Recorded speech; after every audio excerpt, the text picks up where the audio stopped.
Hello नमस्ते दर्शकबिन। आज चाहिँ हामी छौँ हाम्रो श्रीकृष्ण मावि भैँसे स्कुलमा।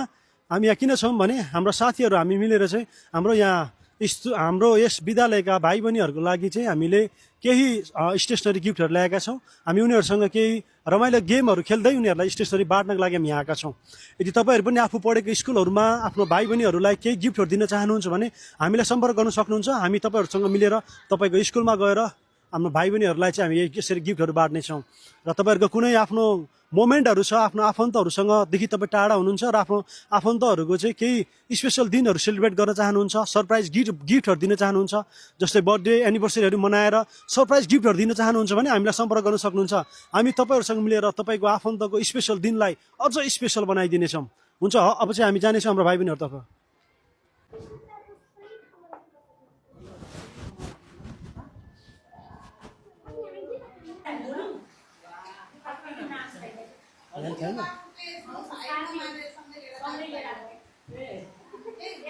ल ओके दर्शकबिन, हामी चाहिँ हाम्रो भाइ बहिनीहरूसँग आइसकेका छौँ र हाम्रो भाइ बहिनीहरू सबै रेडी हुनु भइसकेको छ।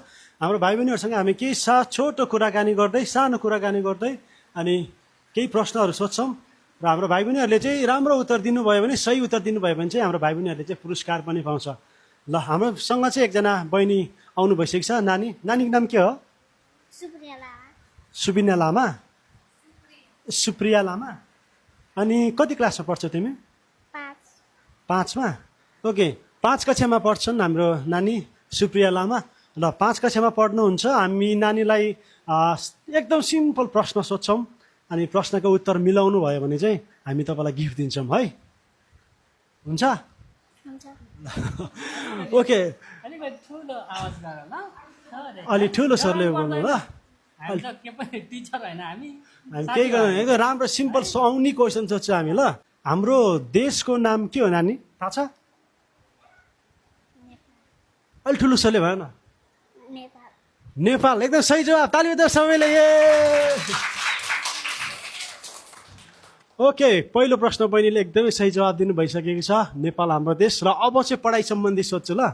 अब हाम्रो बहिनीको लागि फाइनल क्वेसन अब यस प्रकार छ।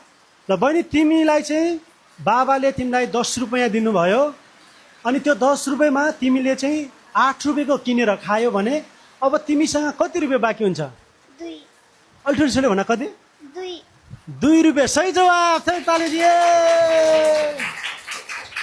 ओके दर्शकबिन, हाम्रो बहिनीले 2वटा प्रश्नको सही जवाब दिनु भइसकेको छ र हाम्रो बहिनीले चाहिँ पाउँछ, गिफ्ट पाउनु भएको छ, पेन चाहिँ।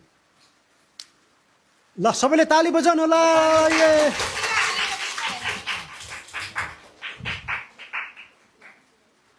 ल बहिनीलाई धेरै धेरै बधाई छ।